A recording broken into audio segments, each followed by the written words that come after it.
ಈ ವಿಡಿಯೋದಲ್ಲಿ ಫಸ್ಟ್ ಟ್ರೈಮಿಸ್ಟರ್ನಲ್ಲಿ ಯಾವ ಥರ ಮಗುವಿನ ಬೆಳವಣಿಗೆ ಇರುತ್ತೆ, ಇನ್ನು ನೀವು ಫಾಲೋ ಮಾಡಬೇಕಾದಂತಹ ಅಂಶಗಳನ್ನು ಈ ವಿಡಿಯೋದಲ್ಲಿ ನೋಡೋಣ. ನೀವು ನಮ್ಮ ಚಾನಲನ್ನು ಫಸ್ಟ್ ಟೈಮ್ ನೋಡ್ತಾ ಇದ್ದರೆ ಲೈಕ್, ಶೇರ್ ಆ್ಯಂಡ್ ಸಬ್ಸ್ಕ್ರೈಬ್ ಮಾಡೋದನ್ನು ಮರಿಬೇಡಿ. ನಿಮ್ಮ ಪ್ರೆಗ್ನೆನ್ಸಿ ಪಾಸಿಟಿವ್ ಬಂದ ತಕ್ಷಣ ನೀವು ಡಾಕ್ಟರ್ನ ಹೋಗಿ ಕನ್ಸಲ್ಟ್ ಮಾಡಬೇಕಾಗತ್ತೆ. ಇನ್ನು ಕೆಲವು ಮಹಿಳೆಯರು ಪ್ರೆಗ್ನೆನ್ಸಿ ಕನ್ಫರ್ಮ್ ಆಗಿದ್ದರೂ ಕೂಡ ಡಾಕ್ಟರ್ನ ಕನ್ಸಲ್ಟ್ ಮಾಡದೆ 3 ಮಂತ್ ಆದ ಮೇಲೆ ಹೋಗ್ತಾರೆ. ಸೊ ನೀವು ಆ ರೀತಿಯ ತಪ್ಪನ್ನು ಮಾಡಬಾರ್ದು. ಪ್ರೆಗ್ನೆನ್ಸಿ ಟೆಸ್ಟ್ ಪಾಸಿಟಿವ್ ಬಂದ ತಕ್ಷಣ ನೀವು ಡಾಕ್ಟರ್ನ ಕನ್ಸಲ್ಟ್ ಮಾಡಬೇಕಾಗತ್ತೆ. ಇನ್ನು 1 ಮಂತಿಂದನೇ ಡಾಕ್ಟರ್ ಫೋಲಿಕ್ ಆ್ಯಸಿಡ್ ಅನ್ನುವಂತಹ ಟ್ಯಾಬ್ಲೆಟನ್ನು ಪ್ರಿಫರ್ ಮಾಡ್ತಾರೆ. ಈ ಟ್ಯಾಬ್ಲೆಟ್ ಮಗುವಿನ ದೇಹದ ಅಂಗಗಳು ಬೆಳವಣಿಗೆ ಆಗೋದಕ್ಕೆ ಸಹಾಯ ಮಾಡುತ್ತೆ. ನೀವು ಫಾಲಿಕ್ ಆ್ಯಸಿಡನ್ನು ಕನ್ಸ್ಯೂಮ್ ಮಾಡೋದ್ರಿಂದ ನಿಮ್ಮ ಮಗುವಿನ ಬರ್ತ್ ಡಿಫೆಕ್ಟ್ ಅನ್ನುವಂಥದ್ದು ಪ್ರಿವೆಂಟ್ ಮಾಡಬಹುದು. ಇನ್ನು ಮಿಸ್ಕ್ಯಾರೇಜ್ ಅನ್ನೋ ಕೂಡ ನೀವು ತಡೆಗಟ್ಟಬಹುದು.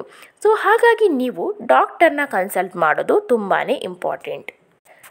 ಇನ್ನು ಡಾಕ್ಟರ್ ನಿಮಗೆ ಸ್ಕ್ಯಾನನ್ನು ಮಾಡಿ ಅಂತ ಹೇಳಬಹುದು. ಈ ಸ್ಕ್ಯಾನ್ನಲ್ಲಿ ನಿಮ್ಮ ಪ್ರೆಗ್ನೆನ್ಸಿ ಯೂಟ್ರಸ್ನಲ್ಲಿ ಇದೆಯಾ ಅಥವಾ ಎಕ್ಟೋಪಿಕ್ ಪ್ರೆಗ್ನೆನ್ಸಿ ಚಾನ್ಸಸ್ ಏನಾದರೂ ಇದೆಯಾ ಅಂತ ನೋಡೋದಕ್ಕೆ ಈ ಸ್ಕ್ಯಾನನ್ನು ಮಾಡ್ತಾರೆ. 6 to 7 ವೀಕ್ಸಲ್ಲಿ ನೀವು ಸ್ಕ್ಯಾನಿಂಗ್ ಮಾಡಿದರೆ ನೀವು ಮಗುವಿನ ಹಾರ್ಟ್ ಬೀಟನ್ನು ಕೂಡ ಕೇಳಬಹುದು. ಇನ್ನು ನಿಮಗೆ ಹೈಪರ್ ಟೆನ್ಷನ್, ಥೈರಾಯ್ಡ್, ಡಯಾಬಿಟಿಕ್ ಏನಾದರೂ ಇದ್ದರೆ ಕಂಟ್ರೋಲ್ನಲ್ಲಿ ಇಡಬೇಕಾಗತ್ತೆ. ಅದರಲ್ಲೂ 3 ಮಂತ್ ತುಂಬಾ ಸೆನ್ಸಿಟಿವ್ ಆಗಿರೋದ್ರಿಂದ ಡಾಕ್ಟರ್ ಹೇಳಿರುವಂತಹ ಪ್ರಿಸ್ಕ್ರಿಪ್ಷನನ್ನು ಮಿಸ್ ಮಾಡದೆ ಫಾಲೋ ಮಾಡಬೇಕಾಗತ್ತೆ.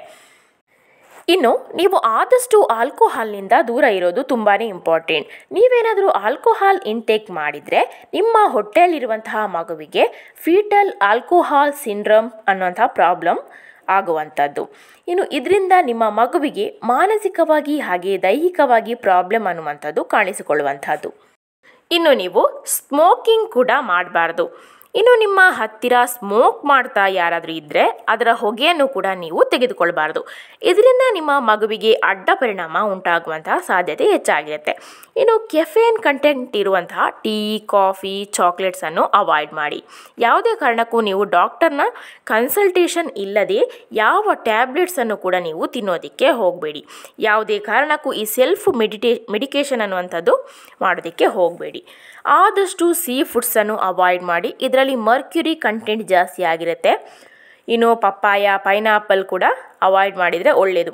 ಆದಷ್ಟು ಜರ್ನಿ ಮಾಡಬೇಡಿ, ಯಾಕಂದರೆ ಮಿಸ್ಕ್ಯಾರೇಜ್ ಆಗುವಂತಹ ಸಾಧ್ಯತೆ ಹೆಚ್ಚಾಗಿರುತ್ತೆ. ಇನ್ನು ಸೆಕ್ಷುವಲ್ ರಿಲೇಷನ್ಶಿಪ್ ಕೂಡ ಬೇಡ.